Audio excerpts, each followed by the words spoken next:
Amén. Ok, el día de hoy vamos a entrar, hermanos, al capítulo número 3 del libro que estamos estudiando, que es Efesios. Los estoy checando a ver si están despiertos. Primera de Corintios, hermanos. Dije a ver si están poniendo atención o no. Primera de Corintios, capítulo 3. Pero antes de eso, hermano, quiero hacer un repaso. Es importante que mantengamos el contexto, que mantengamos la línea de pensamiento que en este caso el apóstol Pablo está llevando. El apóstol Pablo tiene una estrategia, el apóstol Pablo tiene un método por el cual está comunicándose con la iglesia de Corintio. Entonces es importante que mantengamos todos en mente cuál ha sido ese argumento, cuáles han sido esos argumentos que el apóstol Pablo ha estado presentando a la iglesia de Corintio. Recordemos que en el capítulo 1 Pablo había expuesto ya dos argumentos para demostrar lo irracional de la conducta de los corintios. Dos argumentos que los confrontaban acerca de su enfoque, acerca de su veneración a la sabiduría del mundo. Como recordamos, la ciudad de Corintio estaba en Grecia, el país de Grecia, y los grecos eran muy dados a exaltar la elocuencia, exaltar el conocimiento humano. Sabemos que Grecia aportó grandes filósofos, grandes pensadores naturalistas, grandes pensadores del mundo, como Sócrates, como Aristóteles, como Platón, como Séneca, como Tales de Mileto y muchos otros más. Por tanto, sabemos que el principal problema de la iglesia de Corinto es que habían hecho compromiso con el mundo. Y muchas de las creencias, muchas de las conductas del mundo se habían infiltrado en la iglesia. Y eso es lo que el apóstol Pablo va a ir corrigiendo versículo a versículo, capítulo a capítulo. Todas esas prácticas, todas esas cosas que ellos se habían dado la libertad de conservar una vez que el Señor los había salvado. Entonces el apóstol Pablo empieza a confrontarlos. Entonces, capítulo 1 ya les había presentado dos argumentos para convencerlos, para confrontarlos con el hecho de que la sabiduría y el poder de Dios es infinitamente superior a la sabiduría y el poder del mundo. Recordemos que el primero de esos argumentos fue la cruz. Pablo contrasta la sabiduría de Dios a través del trabajo de la cruz de nuestro Señor Jesucristo con la sabiduría del mundo. Y llega a hacer un enunciado o una declaración retórica, o vamos a llamarla retórica, donde dice él que la debilidad de Dios es más fuerte que lo más poderoso en el mundo y la insensatez de Dios es más sabio que la sabiduría del mundo. Sabemos que en Dios no hay debilidad ni insensatez, pero Pablo usó ese lenguaje ¿para qué? Para embellecer o para resaltar ese contraste entre una sabiduría y la otra. Entonces Pablo les demuestra que para el mundo la cruz es locura, para el judío era piedra de tropiezo. ¿Por qué? Porque ellos no buscaban un redentor, un Mesías crucificado.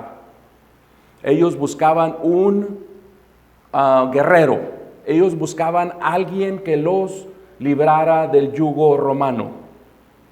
Llega Jesús, que es el Mesías prometido, pero es un Jesús que los va a liberar primeramente de su pecado. Y esa era la misión de su primera venida. Los judíos no lo aceptaron porque no estaba de acuerdo a su teología, no estaba de acuerdo a su soterología. Por tanto lo rechazaron. Fue piedra de tropiezo para cada uno de ellos. Para los griegos, dice Pablo, era locura. Era locura pensar que Dios se hubiera convertido en hombre para ir a morir en la cruz. Entonces Pablo les demuestra y les dice, Dios demuestra el poder que Él tiene y su sabiduría a través del trabajo de la cruz. Dice, no recuerdo si fue Hodges, que en la cruz Dios volvió loca a la sabiduría del mundo. porque nadie hubiera pensado que Dios iba a hacer eso. Segundo argumento que Pablo presenta es los corintios mismos, la conversión de los corintios. Pablo les dice, si recuerdan, voltéense a ver uno a otro, hermanos, y vean que entre ustedes no hay muchos poderosos, no hay muchos sabios, no hay muchos de buen nacer, reales, con realeza, que era el término que utilizó el apóstol Pablo. Pablo dice, Dios no escogió lo sobresaliente del mundo. Dios no escogió lo que el mundo considera como valioso, lo que el mundo considera como poderoso, lo que el mundo considera como de resalte. Dios escogió lo que el mundo rechaza. Voltéense a ver, dice, y vean que entre ustedes lo débil, lo vil y lo necio, lo débil y lo vil del mundo escogió Dios para hacer su trabajo. Y vean, hermanos, dice, cómo ustedes son la misma prueba. Su conversión es prueba suficiente de la sabiduría de Dios. Dios ha escogido a unos donadie para lograr su trabajo. Dios ha escogido lo que el mundo considera como despreciable, lo que el mundo ni siquiera nota, dice Pablo, escogió lo que no es para deshacer lo que es. Y dijimos en esa semana que lo que no es, en la traducción literal, es lo que el mundo ni siquiera ve, lo que el mundo ni siquiera considera. Eso es lo que Dios escogió. Entonces Pablo les dice, el trabajo de la cruz es el primer argumento de que la sabiduría y el poder de Dios es infinitamente superior a la sabiduría del hombre. El resultado de ese trabajo en la cruz, que son ustedes mismos, su conversión, siendo nadie, siendo opuestos a lo que el mundo considera como valioso, como deseable, es la muestra número 2 de la sabiduría de Dios. Y eso era algo que no iban a poder debatir los corintios. Dijimos en ese entonces que ese era el antídoto que el Espíritu Santo dio a Pablo para lidiar con el problema central de la iglesia de Corintio, que era ¿qué? El orgullo, la carne. Y eso lo vamos a ver un poco más en el capítulo 3 cuando lo veamos el día de hoy. Entonces el capítulo 1, al final, es ese antídoto que el Espíritu Santo da a la iglesia. Les dice, ustedes no eran nadie, no eran nada. Y Dios los escogió, Dios los salvó. ¿Sí? Y si están unidos en Cristo, les dijo, es por el trabajo de Dios. ¿Y por qué hizo Dios todo esto? Para que nadie se jacte en su presencia. Jehová es mi nombre, dijo el Señor en Isaías capítulo 48, y no comparto mi gloria con nadie. Y nadie significa nadie. Y eso nos incluye a nosotros, hermanos. Eso es algo que dijimos en ese entonces, que el Señor no comparte su gloria con nadie, y eso nos incluye a nosotros. Cuando nosotros tomamos decisiones que no toman en cuenta al Señor, es querer robarle su gloria. Cuando nosotros hacemos algo que va en contra de la voluntad de Dios, en contra de su palabra siendo la mente de Dios, es quererle robar la gloria a Dios. Desobedecer a Dios es quererle robar su gloria. Entonces dice Pablo, todo esto lo hizo Dios, ¿para qué? Para que nadie se jacte en su presencia, para que nadie quiera robarle o compartir la gloria con él. Amén. Amén. Capítulo 2, después pasamos al capítulo 2 y vimos que el tercer argumento o la tercera parte del argumento de Pablo se va a centrar ahora en él mismo. Pablo se va a usar como su ejemplo, o se va a usar como ejemplo, ¿sí?, para cerrar su argumento o su comparación y contraste de que la sabiduría de Dios es infinitamente superior a la sabiduría del hombre. Entonces Pablo les dice, recuerden, hermanos, cuando vine a ustedes. Cuando Pablo escribe esta carta ya habían pasado 4 o 5 años que él estuvo con ellos. Recordemos que Pablo duró más en esa iglesia que en ninguna otra, con excepción de Efesio. En Efesio Pablo dura 3 años, en esta iglesia Pablo dura 18 meses, año y medio. Entonces Pablo les recuerda, cuando yo vine a ustedes, hermanos, recuerden. Y vemos cómo las 3 partes de su argumento están unidas. El trabajo de la cruz, la salvación de ellos y la predicación de Pablo, a través de la cual él les predica la cruz con la cual ellos fueron salvos. Entonces les dice, para cerrar su argumento, recuerden cuando vine a ustedes, que no vine con palabras elegantes, que no vine con discursos elaborados. Simplemente me propuse no saber nada, solamente a Cristo y Él crucificado. No saber nada, simplemente Cristo y Él crucificado. ¿Sí? Es la simpleza del mensaje del Evangelio. Nosotros somos los que a veces complicamos el mensaje. El mensaje del Evangelio es muy simple. ¿Sí? Estamos separados de Dios por nuestro pecado. Dios se encarnó, vivió la vida perfecta, murió en la cruz y resucitó para hacer camino y ser reconciliados con Él. Es un mensaje muy simple. Entonces Pablo dice, yo no les presenté nada elegante. Y ese es uno de los reclamos que los corintios tenían en contra de Pablo.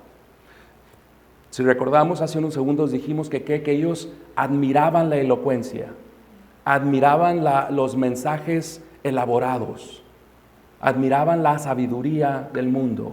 Y Pablo se presenta ante ellos todo lo contrario a eso. Sin embargo, Pablo dice, recuerden que a través de esa predicación sencilla, cómo hubo manifestación de poder del Espíritu.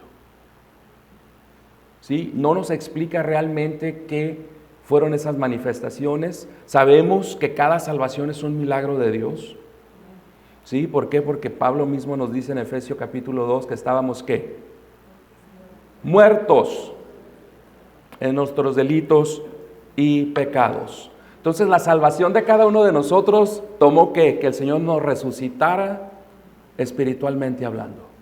Entonces somos un milagro andante, hermanos. Muchos de nosotros decimos, a mí nunca me ha tocado ver un milagro. Yo estoy viendo un montón ahorita. Entonces Pablo les dice, a pesar de lo sencillo de mi predicación, el Espíritu dio pruebas poderosas, indubitables, de que estaba presente a través de esa predicación. Y eso prueba una vez más a ellos, a los corintios, que la sabiduría de Dios, una vez más, es más poderosa y extremadamente o infinitamente superior a la sabiduría del hombre. Y Pablo está enfocándose en este punto. ¿Por qué? Porque antes de empezar este argumento, recuerdan que Pablo les dice, he escuchado por los de Cloé que hay divisiones entre ustedes. Cuando algunos dicen yo soy de Apolos, otros dicen yo soy de Pablo, otros dicen yo soy de Cefas y otros dicen aún yo soy de Cristo. Eso fue lo que lanza a que Pablo haga esta disertación acerca de la comparación, el contraste entre las dos sabidurías, la del mundo y la de arriba. Esa división y esa admiración y esas clicas, ese espíritu de clicas y de grupos que se había hecho en la iglesia. ¿Por qué? Por estar enfocados en las habilidades humanas. Más adelante en el capítulo 3, Pablo va a corregir esa visión que ellos tienen. Pero eso fue lo que originó todo eso. ¿Por qué? Porque admiraban la sabiduría del mundo, aún sobre la sabiduría de Dios. Entonces Pablo se lanza, hace este argumento de 3 partes, ¿sí? Para convencerlos, para presentarles el caso, la disertación de ¿qué? De que la sabiduría de Dios es infinitamente superior a la nuestra. Amén. Pablo dice, al estar con ustedes lo hice con toda humildad. Sí, lo hice con temor, mucho temor y temblor. Recordemos que cuando Pablo llega a Corinto, él recién llegaba de la ciudad de Atenas.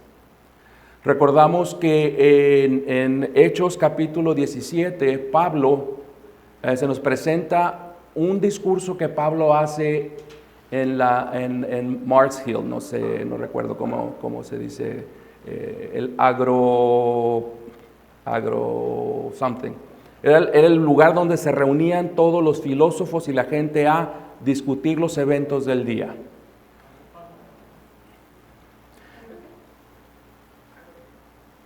¿El qué? Eso, Mars Hill se llama en inglés, no sé en español. Entonces, Pablo, al presentar el mensaje del Evangelio, lo adecúa a su audiencia, que es una buena práctica. Sin embargo, Pablo comete el error de modificar el mensaje del Evangelio. Vimos la semana que vimos este capítulo, vimos cómo Pablo en su mensaje ni siquiera menciona la cruz. No menciona el amor y la gracia de Dios. No menciona ni siquiera el nombre de Jesús. Simplemente dice que Dios ha encargado el juicio a un hombre al cual ha levantado de entre los muertos, pero no lo menciona por nombre, no menciona el trabajo de la cruz, no menciona los básicos del Evangelio. Y ese es un peligro que corremos todos aquellos que presentamos el mensaje y lo queremos hacer de una manera elegante, lo queremos hacer de una manera convincente, ¿sí? Y nos olvidamos que el poder está en el mensaje y no en el mensajero. Pablo, entonces, después de ese episodio que muchos escritores, muchos comentaristas lo han calificado, lo han tachado de fracaso del apóstol Pablo en Atenas, Pablo llega a Corinto. Inmediatamente después de salir de Atenas llega a Corinto. Sabemos que su ministerio en Atenas fue muy poco, su éxito fue muy poco en Atenas. Y esa es una buena lección para todos aquellos que estamos en el ministerio, compartiendo el mensaje del Evangelio, que si no lo compartimos fielmente y correctamente, no esperemos la bendición de Dios, porque no va a pasar. Entonces Pablo llega a Corinto y dice que él llegó con mucho temor y temblor. La mayoría de los comentaristas que yo chequé, dicen que ese fue como resultado de ese fracaso que él tuvo en Atenas. Por eso dice, después de eso yo me propuse no saber nada, excepto Cristo y Él crucificado. Aprendió la lección, dicen algunos comentaristas. Amén. Entonces Pablo regresa a los básicos y presenta simplemente a presentar el mensaje de la cruz, simple y sencillamente. ¿Y para qué, una vez más, para qué fue todo eso? Para que su fe no estuviera fundada en la sabiduría del hombre, sino en el poder de Dios. Y les recuerda, hubo grandes manifestaciones del Espíritu y de poder. Sabemos que usualmente cuando la Biblia habla de manifestaciones de poder del Espíritu, habla sobre milagros. No lo dice con esa palabra en esta parte de la Escritura, pero usualmente esa frase se usa para describir milagros. Semana pasada nuestro hermano David cerró el capítulo 2. Sí, dijimos ya que en los versículos 17 al 31 del capítulo 1, Pablo, y el 1 y 5 del capítulo 2, Pablo habla sobre ese contraste, o hace ese contraste, o esa comparación o contraste de las dos sabidurías. Se pudiera hacer la pregunta, hermanos, ¿Pablo entonces despreciaba la sabiduría, el conocimiento? Obviamente no. Obviamente no. Sabemos que Pablo era un erudito.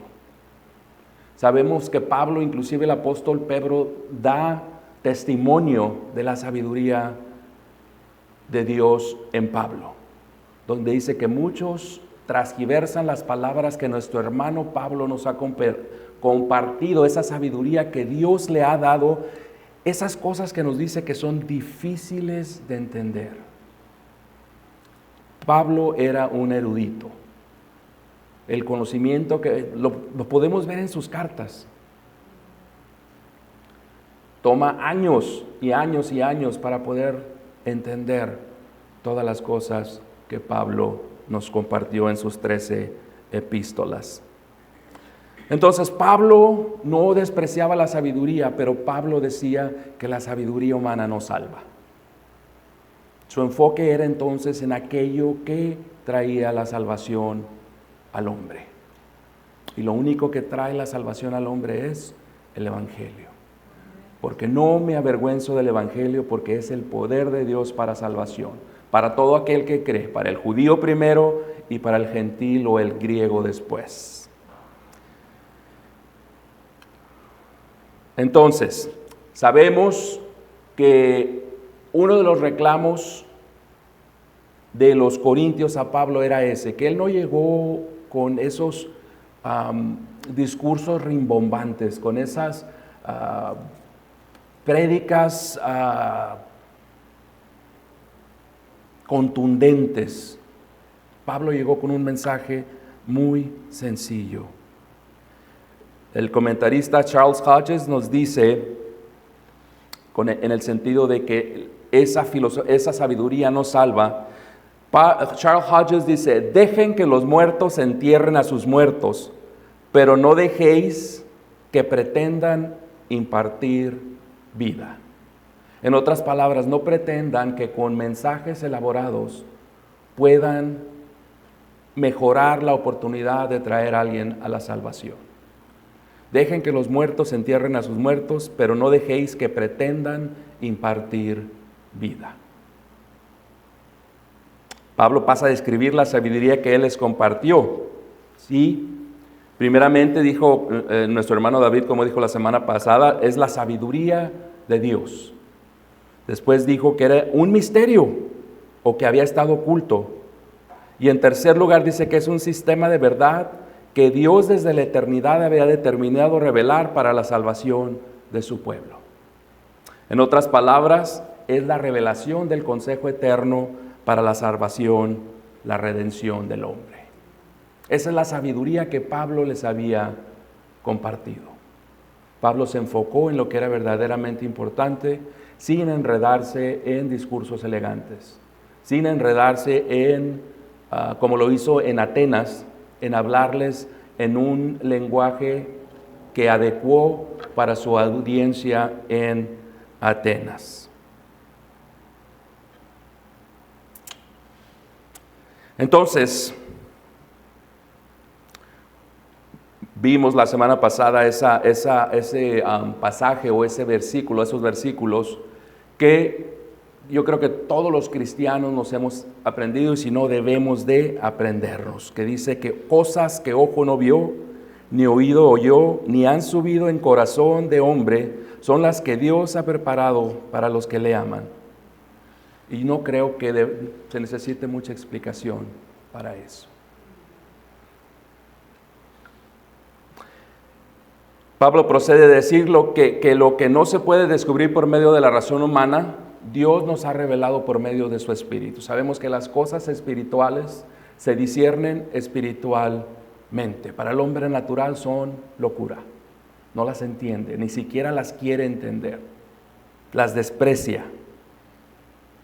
Sí, porque van en contra de todo lo que él desea. Va en contra de sus apetitos naturales.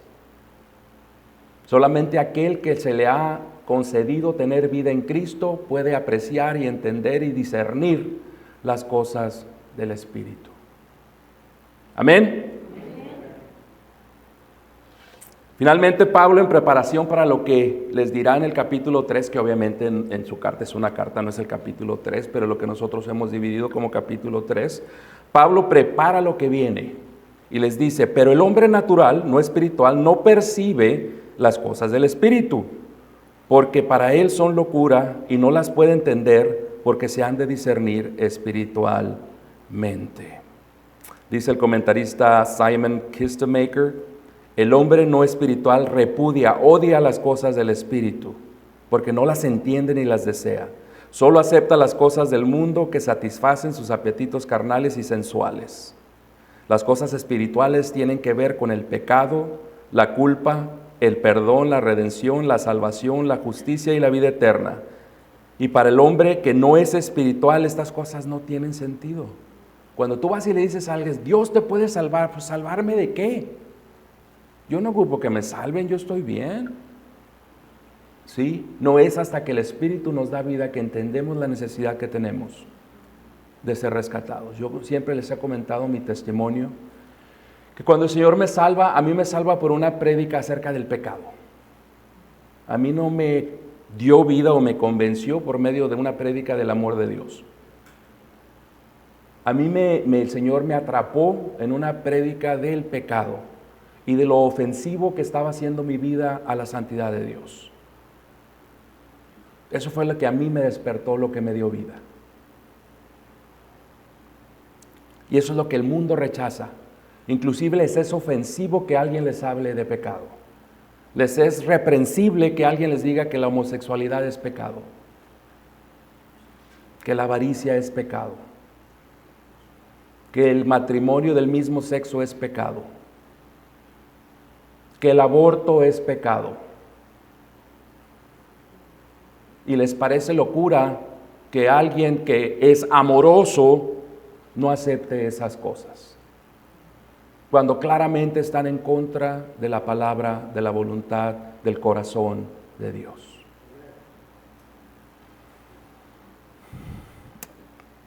Entonces, después de este pequeño repaso, ¿por qué no me acompaña a los versículos que vamos a ver el día de hoy?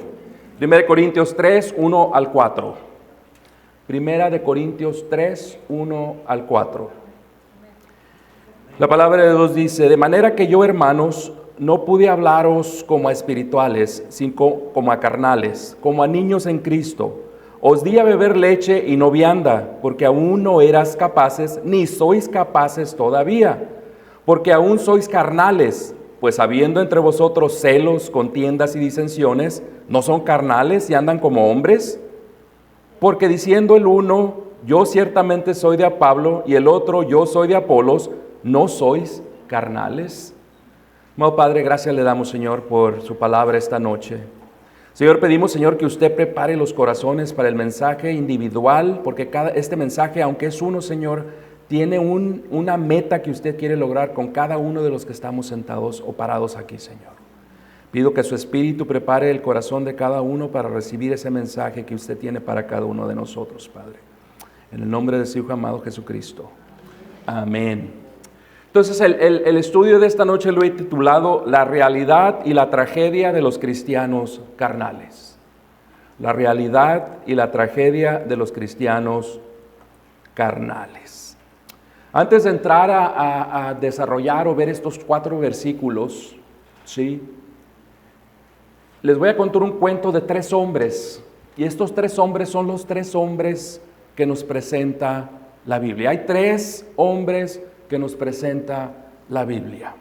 Primeramente, y es importante que entendamos estos 3 hombres, que los sepamos distinguir, de otra manera vamos a hacer una interpretación errónea de este pasaje.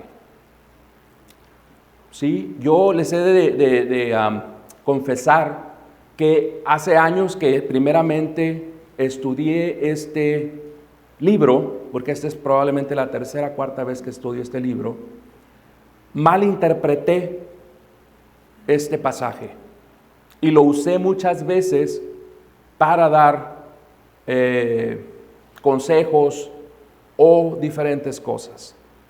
No fue hasta después que estudié más a fondo el contexto, estudié más a fondo la etimología de las palabras que usa Pablo, que consulté más fuentes, que me di cuenta que la interpretación que yo tenía era errónea. Entonces quiero que entendamos bien estas definiciones. ¿Por qué? Porque eso nos va a ayudar a entender el pasaje de esta noche. Por eso nada más vamos a hacer 4 versículos el día de hoy, porque nadie nos está correteando. Tenemos que asegurarnos que le hacemos justicia al texto bíblico. Y vamos a pasar el tiempo que tengamos que pasar estudiando cada versículo. Amén. Entonces, el primero de estos hombres que nos describe la Biblia es el hombre natural. El hombre natural es el hombre que ha nacido nada más una vez. Simplemente tiene su nacimiento físico. es el hombre que no ha sido regenerado.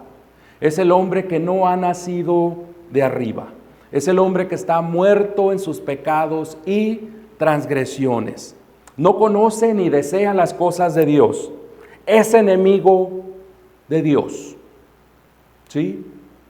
Y no necesariamente porque activamente esté oponiéndose a Dios. Simplemente la palabra de Dios dice que o estamos con Él o estamos en contra de Él. No hay terreno neutral con Dios. Dios no nos da esa opción. O estamos con Él o estamos en su contra. Entonces el hombre natural está en contra de Dios. Aunque no activamente necesariamente, pero está en contra de Dios.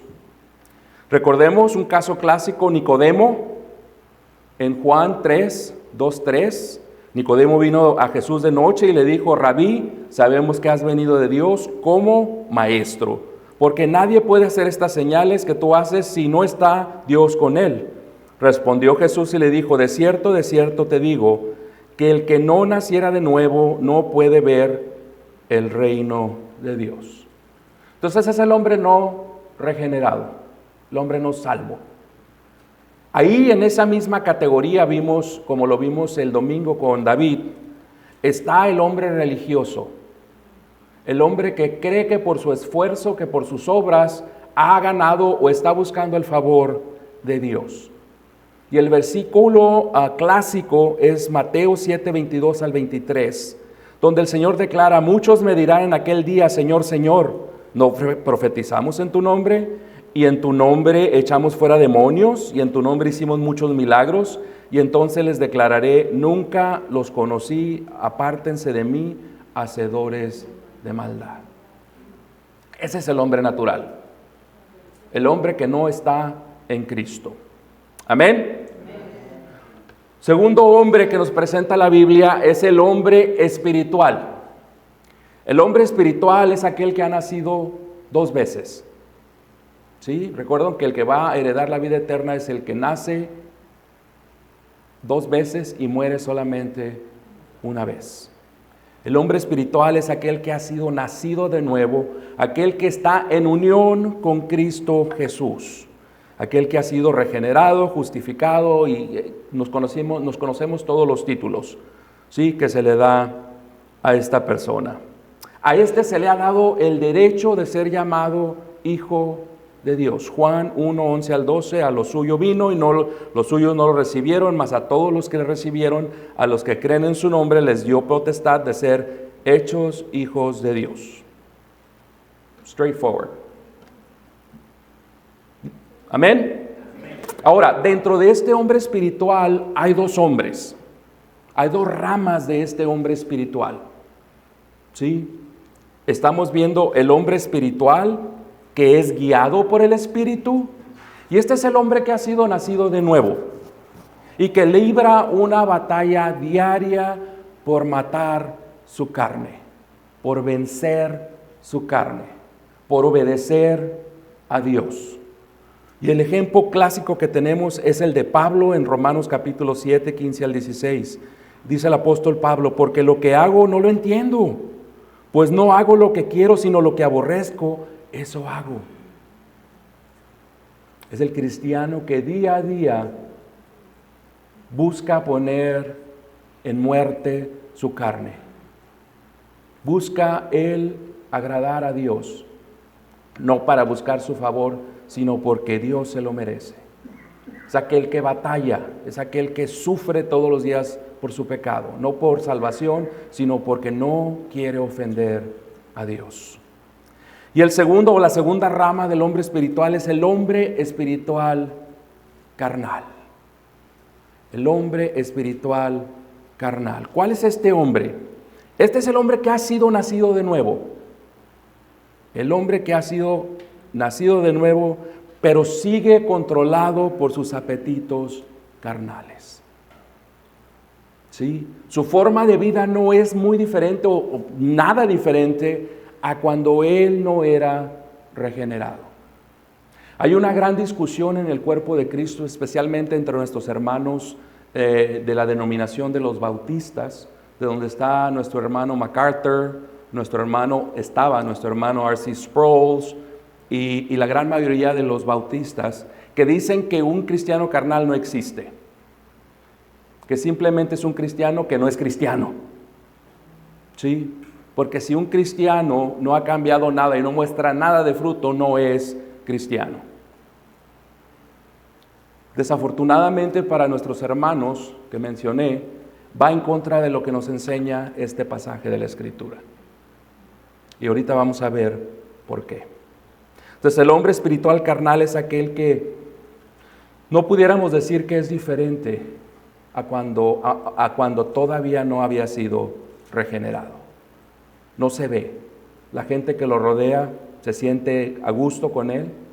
No es reproche por su proceder para nadie. Simplemente la gente está a gusto. ¿Por qué? Pues porque es uno de nosotros. Se comporta al igual que nosotros. Apoya las mismas cosas que nosotros.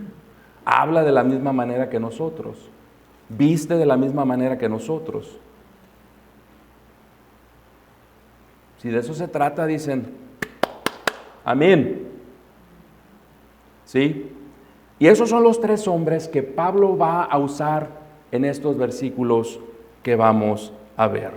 Antes de seguir a esos versículos, quiero decirles una cosa. Este hermano, porque es hermano, son hermanos, son una piedra de tropiezo para toda congregación. ¿Sí? ¿Por qué? Porque manchan el testimonio de la iglesia. ¿Por qué? Porque crean todo tipo de conflicto dentro de una congregación. Porque lo único que les interesa es lo que ellos quieren. Es satisfacer sus deseos carnales. Es satisfacer lo que ellos quieran. El bienestar del grupo no interesa. Es imposible para este hermano forjar comunidad, forjar unidad. Porque lo único que me interesa es yo, después yo y al último yo. El yo.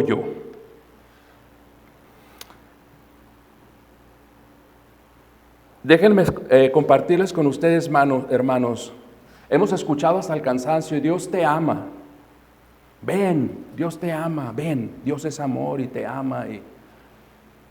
Pero no siempre se nos enseña, no siempre se nos comparte que la Biblia, por ende Dios, tiene una expectativa de todo creyente. Tiene una expectativa de todo cristiano. Y la expectativa es que una vez que hayamos sido regenerados, es que crezcamos, que maduremos en nuestro caminar, en nuestra cristiandad. Sí, la Biblia está llena de exhortaciones, de mandamientos, ¿de qué? De que trabajemos en nuestra salvación, con temor, con temblor, que no seamos formados a este mundo o conformados a este mundo, sino que seamos transformados por medio de la renovación de nuestra mente. Entonces hay una expectativa razonable, diría yo, de que el cristiano tiene que madurar, de que el cristiano tiene que crecer.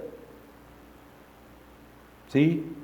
No es una recomendación, es una expectativa que todo padre tiene de su hijo.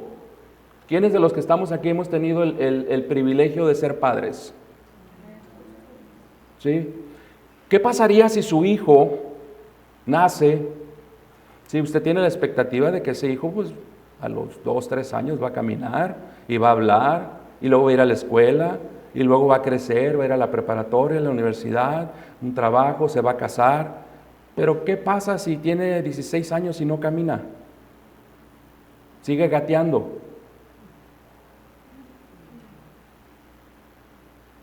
Es razonable que usted tenga esa expectativa, de la misma manera que es razonable que la Biblia, que Dios espera que el cristiano madure, que el cristiano crezca.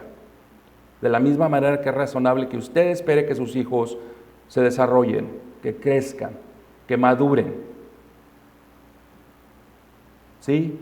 Y vamos a ver el día de hoy que ese va a ser el problema o uno de los problemas que Pablo va a abordar con esta iglesia. No somos llamados, hermanos, a estancarnos en nuestro llamado espiritual, en nuestro crecimiento espiritual. La Biblia espera que crezcamos, que nos fortalezcamos hasta llegar a ser cristianos maduros. Y ahorita vamos a ver cómo se ve un cristiano maduro y cómo se ve un cristiano carnal. Versículo 1 entonces. De manera que yo, hermanos, no pude hablaros como a espirituales, sino como a carnales, como a niños en Cristo. Pablo retoma el tema de la división en la iglesia. Retoma el tema de las contiendas en la iglesia. Y Pablo se lanza a una defensa de su forma de enseñar el evangelio. A Pablo lo acusan de que no les enseñó cosas muy profundas, lo acusan de que su predicación no fue muy profunda. Y Pablo les dice, no podía hablarles como a adultos. Intente hablarle a un niño con términos legales.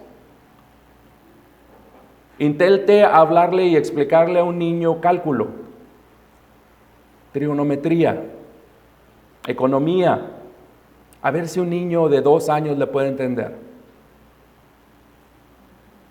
Pablo les dice, no pude hablarles de otra manera, ¿sí? No pude hablarle como espirituales, sino como a carnales, como niños, como a niños en Cristo. Y recordemos que pasó 18 meses con ellos. Y en esos 18 meses no pudo hablarles como espirituales. Es una tragedia que hayan desperdiciado 18 meses de enseñanza del apóstol Pablo.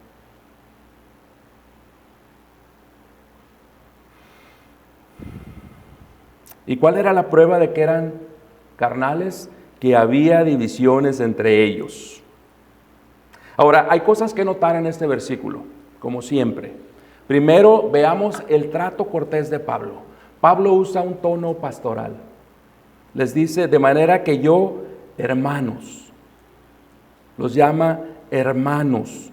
¿Para qué o por qué creen ustedes que los llama hermanos?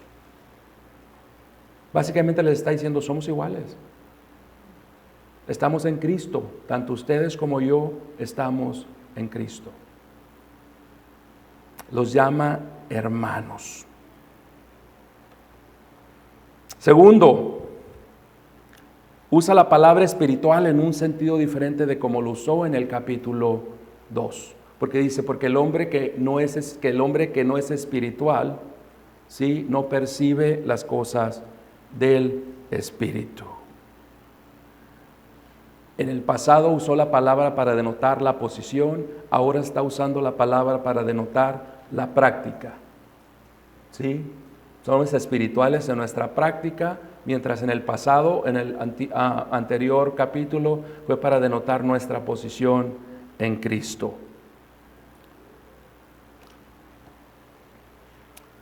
Es importante notar, hermanos, para mí fue una de las principales errores que yo cometí al interpretar este libro por primera vez.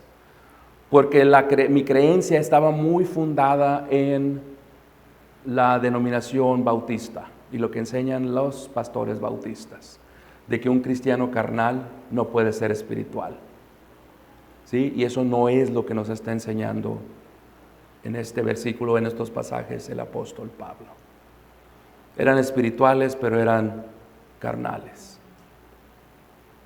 ¿Sí? Entonces Pablo está hablando, el término espiritual lo está usando para denotar la madurez de los cristianos. Tercero, Pablo está haciendo referencia a cuando él estuvo con ellos 4 o 5 años antes de que él escribiera esta carta. Recordemos que, como les dije, estuvo alrededor de 18 meses con ellos, ¿sí? Y Pablo no pudo tratarlos como cristianos espirituales. Esto no quiere decir, hermanos, que no les haya enseñado conceptos avanzados. No quiere decir que no les haya enseñado cosas profundas. Simplemente ellos no estaban en la posición de aceptarlas. no tenían la madurez, no tenían la posición del corazón para aceptarlas. Estaban más interesados en las cosas del mundo. ¿Sí? Habían dejado su posición anterior fuera de Cristo, pero su práctica la habían traído con ellos para dentro de la iglesia.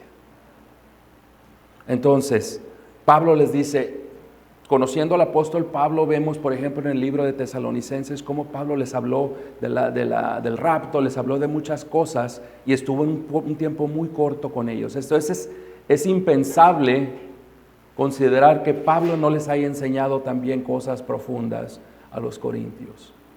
Simplemente dice, no los pude tratar como gente espiritual. ¿Sí? Pablo habla de ellos como simples bebés en Cristo. Pablo les reclama y les dice que no pudieron entender la profundidad del mensaje del Evangelio. Aunque el mensaje es sencillo, es extremadamente profundo. Y Pablo les dice, no pude tratar esos temas, aun cuando se los presenté, no pude elaborar, no pude ir más allá en esos temas con ustedes. ¿Por qué? Porque eran bebés en Cristo, porque no los aceptaban, porque no estaban listos y ni aún ahora están listos para tratar esos temas. No solo los llama sensuales, sino que usa el término bebés. ¿Cuántos de nosotros nos pudieran llamar bebés, hermanos? No levante su mano, no voy a pedir que nadie levante su mano. Pero si hacemos un análisis profundo, honesto, ¿a cuántos de nosotros nos pudieran llamar bebés? Está riendo la hermana. No me haga reír, hermana. ¿A cuántos de nosotros nos pudieran decir que somos carnales? Que nos dejamos dominar mayormente por los deseos y los arranques de la carne. Como Juan y su hermano Santiago, que le dijeron al Señor, Señor, ¿quieres que pidamos que baje fuego del cielo y los consuma? Y el Señor dice, no, espérame, conmigo no es así. Ahí vimos una reacción totalmente carnal de los hermanos, los hijos del trueno. ¿Sí?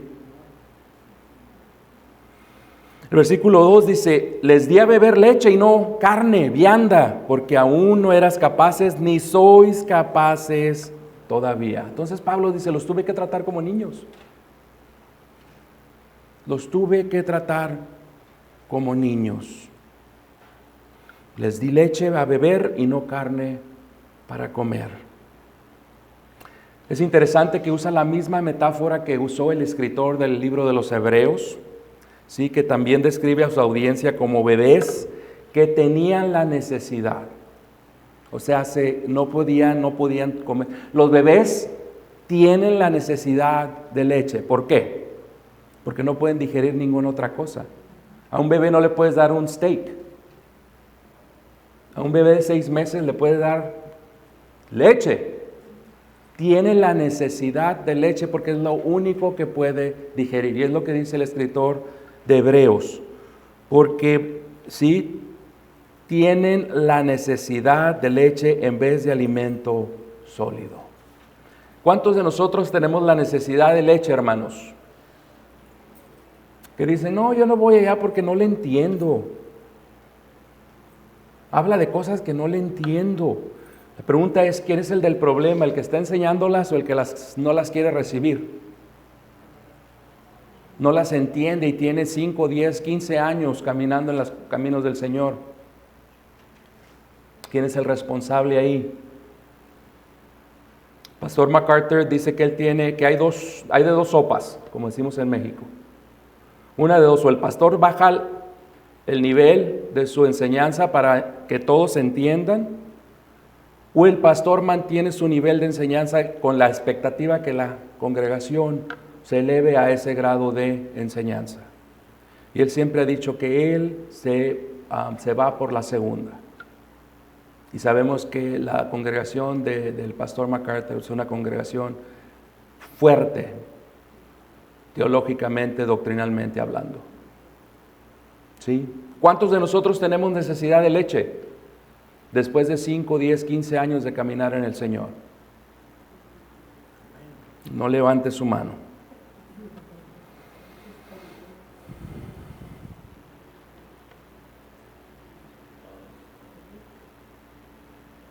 Pablo les dice y les está diciendo y recordando, esos 18 meses que pasé con ustedes, no pude avanzar con ustedes. No estaban dispuestos, no estaban haciendo esfuerzo, no estaban abiertos al trabajo del Espíritu en ustedes.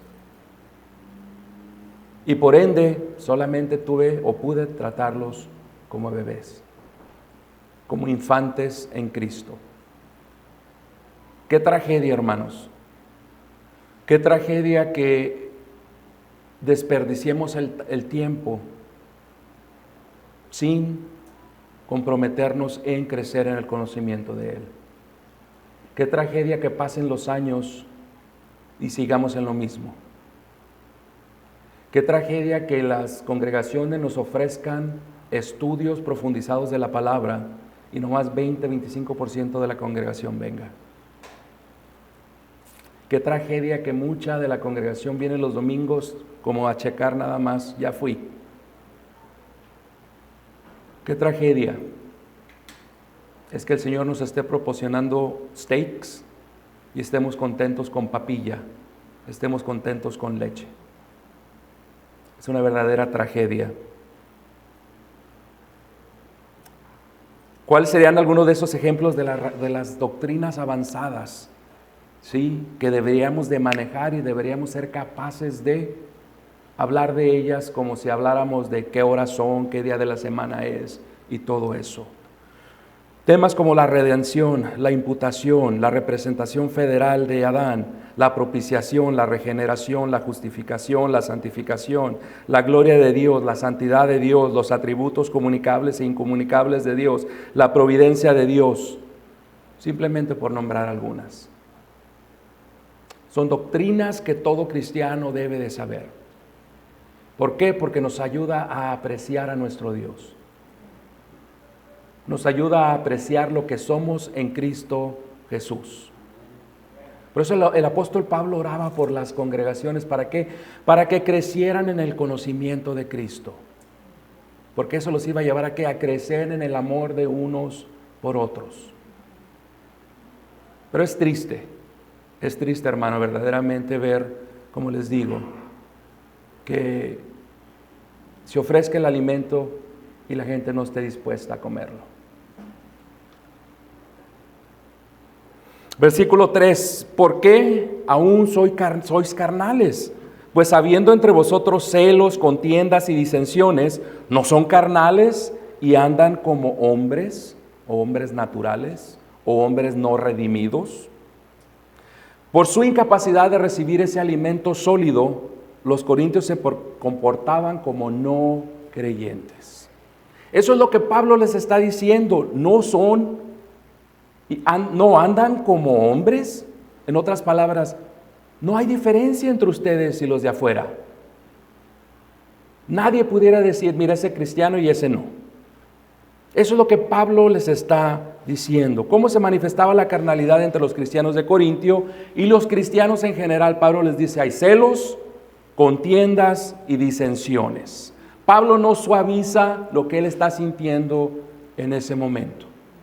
Hay celos, disensiones y divisiones, por lo tanto andan caminando como hombres naturales, como hombres no regenerados, como hombres del mundo.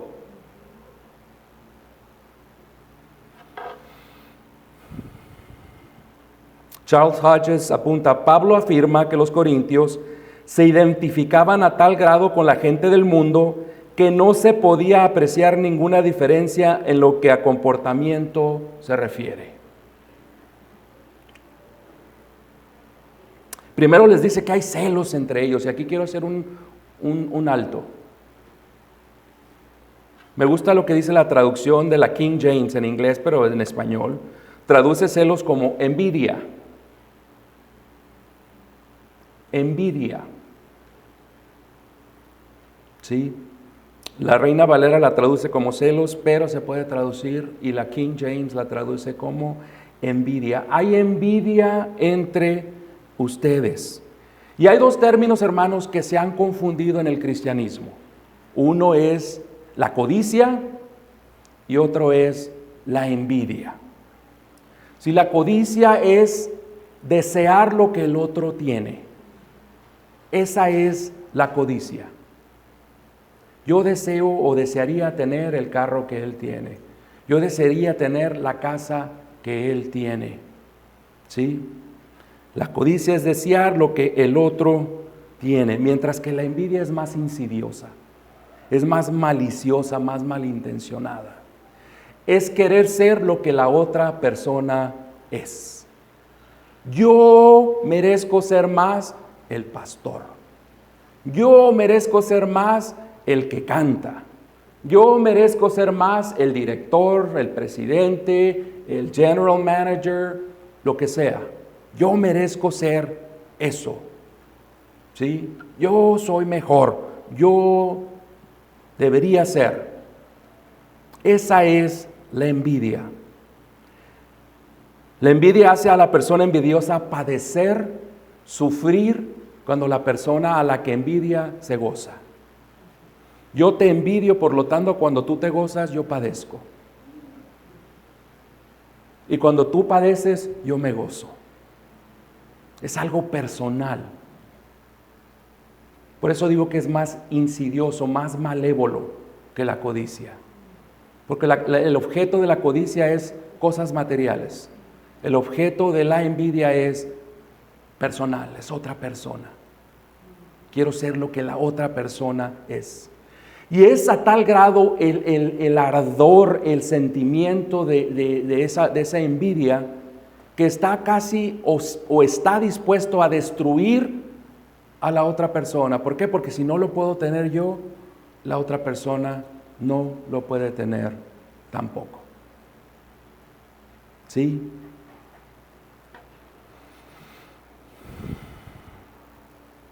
Pastor Tim Keller dice: la envidia llora, se lamenta debido a los que se gozan, y se goza debido a los que lloran. La envidia destruye comunidades y fractura el cuerpo de Cristo. Pablo entonces nos está dando una herramienta aquí para probarnos. Si somos maduros o inmaduros en la fe. Una persona envidiosa es una persona que nunca va a crear unidad. Siempre va a seguir la desunión, la división a esa persona. A donde vaya esa persona va a haber desunión, va a haber disensión, va a haber pelea. Sí, porque siempre está deseando lo que la otra persona tiene. Entonces Pablo dice: si hay este tipo de cosas alrededor de ti, eres una persona envidiosa, eres una persona carnal.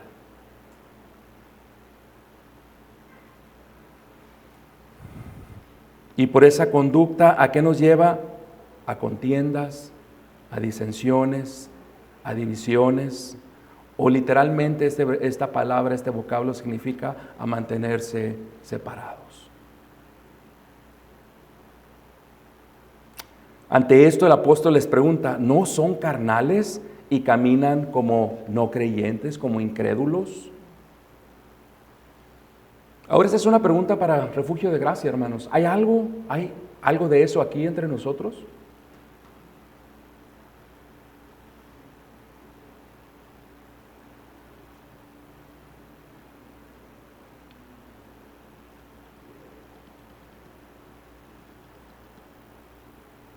Les estoy dando un segundo para que pensemos. Si sí hay desunión, si sí hay disensiones, divisiones, somos carnales, no hay de otra. No hay de otra. Y eso es algo que tenemos que aprender como cristianos. Si alguien viene y nos habla al oído para crear disensión, para crear división. Debemos ser lo suficientemente maduros para identificar qué está pasando, para alejarnos de esa situación.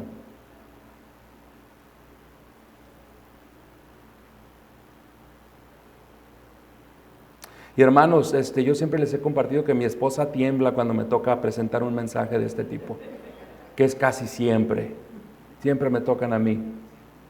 Pero si le molesta lo que yo estoy diciendo, si a alguien le molesta lo que estoy diciendo, qué bueno, me da gusto que le moleste, porque espero que sea el Espíritu Santo redarguyéndole. ¿Sí?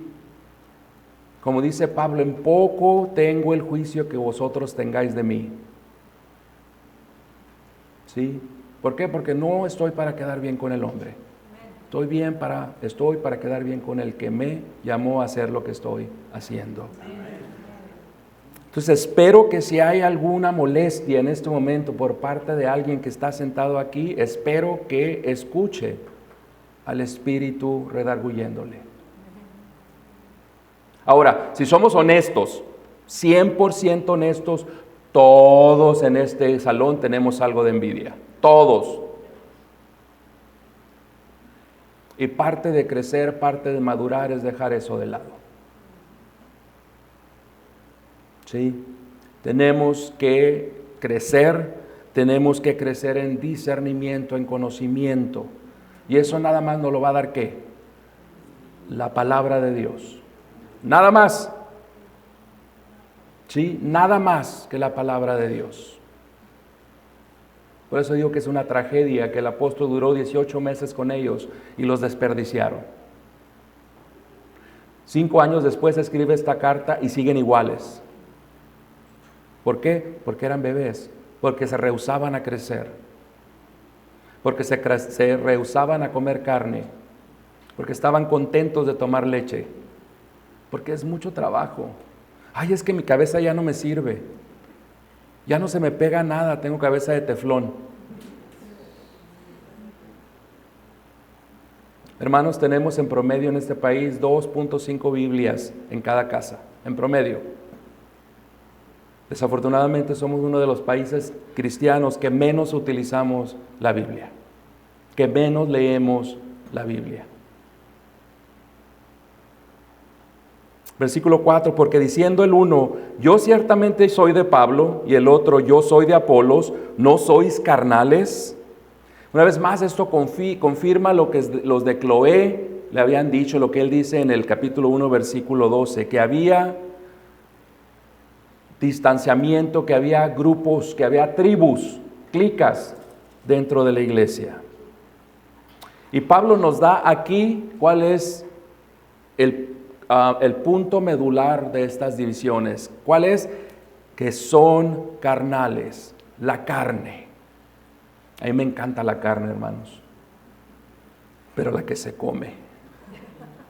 ¿Sí?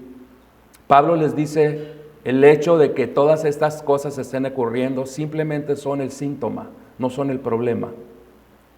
El síntoma es la envidia, las disensiones, las divisiones, las peleas, son síntomas. La causa es que son controlados por la carne.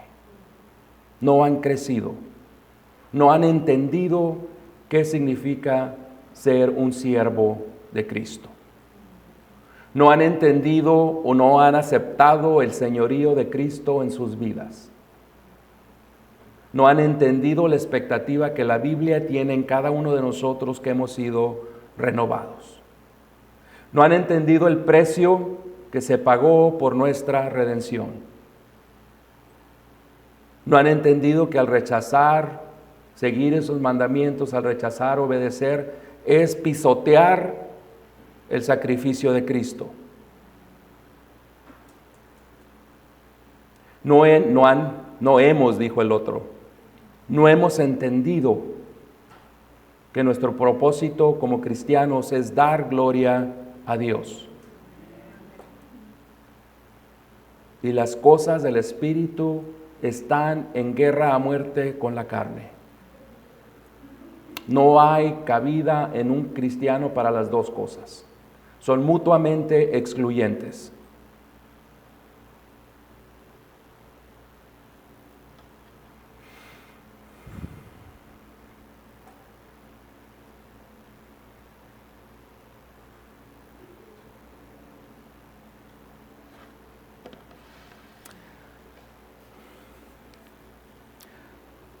Pablo más adelante va al final de este versículo, ¿sí? En el versículo 4, Pablo solamente menciona a Apolo y a sí mismo, Apolos, perdón, y a sí mismo. Ciertamente yo soy de Pablo y el otro yo soy de Apolos, no sois carnales. Recordemos que en el capítulo 1 mencionó 4, Pablo, Apolos, Cefas y Cristo, ¿sí?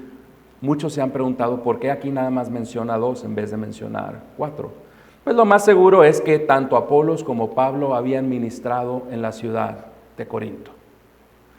También era seguro que nadie iba a decir que no era de Cristo.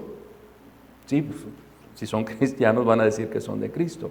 Entonces, lo más probable es que se haya limitado a Apolos y a él mismo por 2 razones. Una, como les dije, ellos 2 ministraron, eran conocidos por ellos en esa congregación. No hay ninguna evidencia ni bíblica ni extrabíblica que nos diga que Cefas o Pedro pasó tiempo en Corinto.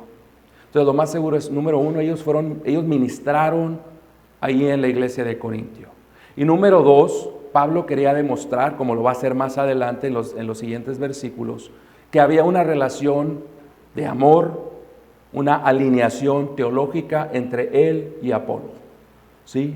Entonces no había razón para que hubiera 2 grupos separados, uno enfocado con Apolos y otro enfocado con Pablo, cuando ellos mismos estaban unidos. Eran uno solo. Y más adelante, versículo 5, Pablo va a compartirles quién es Pablo y quién es Apolos. Y va a corregir, ¿sí?, esa conducta, esa visión, esa doctrina, esa creencia que ellos tienen, que los está llevando a comportarse de esa manera tribal, de esa manera grupal. Amén. Entonces esta noche, ¿qué nos llevamos, hermanos? Créanme que, como les digo, pobrecita mi esposa es la que le toca las preguntas, las que le toca todo, pero para mí fue un pasaje fuerte, un pasaje de mucha confrontación por parte de Dios, por parte del Espíritu Santo. Espero que también lo sea para cada uno de ustedes, porque aun cuando esto originalmente se escribió para los Corintios, el Espíritu Santo, que es el verdadero inspirador de la palabra, nos tenía a cada uno de nosotros en mente. En la mente eterna, infinita de Dios, nos tenía a cada uno de los que estamos aquí en mente. Entonces, ¿qué nos llevamos esta noche? ¿Qué nos podemos llevar? Ok, número 1. El crecimiento espiritual es una expectativa para los hijos de Dios. No hay opción. No hay opción. ¿Sí? De la misma manera que la falta de crecimiento físico en un hijo, en un niño, es preocupante y los llevamos al doctor y hacemos todo tipo de cosas, más preocupante tiene que ser la falta de crecimiento espiritual. Cheque su vida, su caminar cristiano. ¿Hay diferencia entre hoy y hace 1 año, hace 2 años, hace 3 años? Si no la hay, es tiempo de hacer un cambio. Porque el Señor espera que cada uno de sus hijos crezca, madure. ¿Sí? Dice Pablo que toda escritura es inspirada por Dios y es útil para enseñar, para redarguir, para corregir y para instruir en justicia, a fin de que todo hombre de Dios sea maduro, perfecto, completo, sin que nada le falte, para toda buena obra.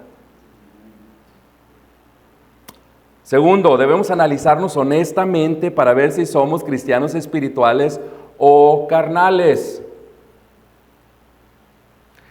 Imagínense la mente de los corintios que se creían iluminados, que se creían avanzados, maduros, cuando escuchan que su padre espiritual les dice, son niños en el Señor. Entonces no nos debería de caer de sorpresa si alguno de los que estamos aquí somos niños, somos carnales.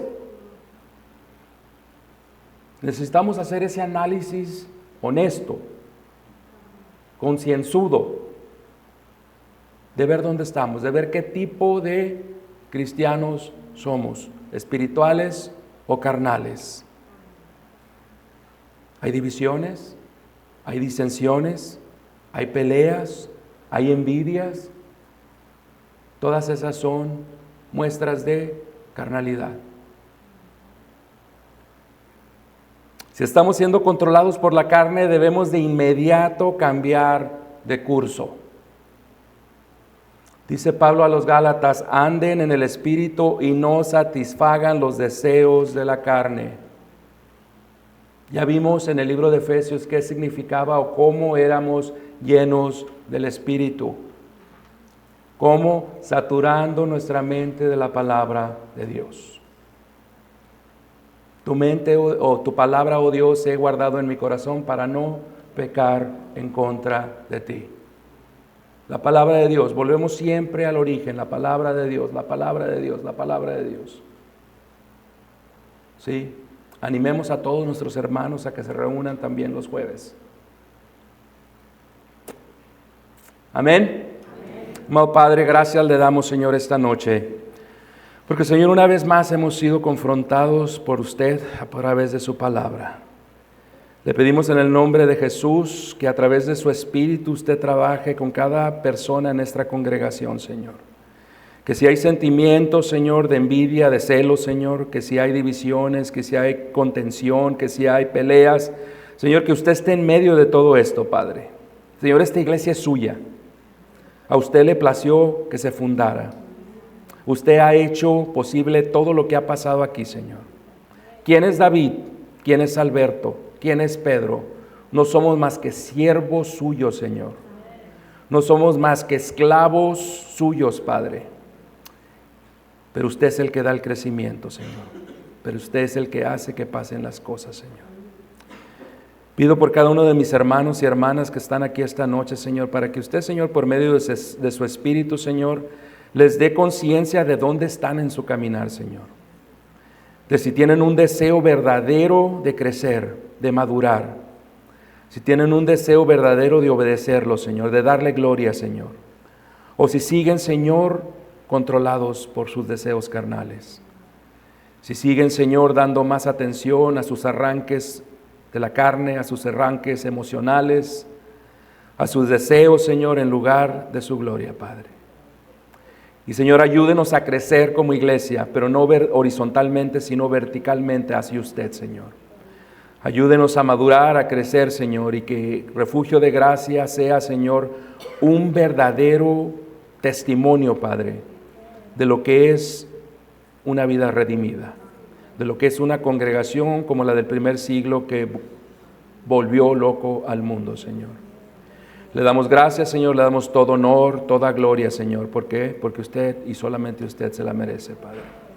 Todo esto, Padre, en el nombre de su Hijo amado, nuestro gran Dios y Salvador Jesucristo.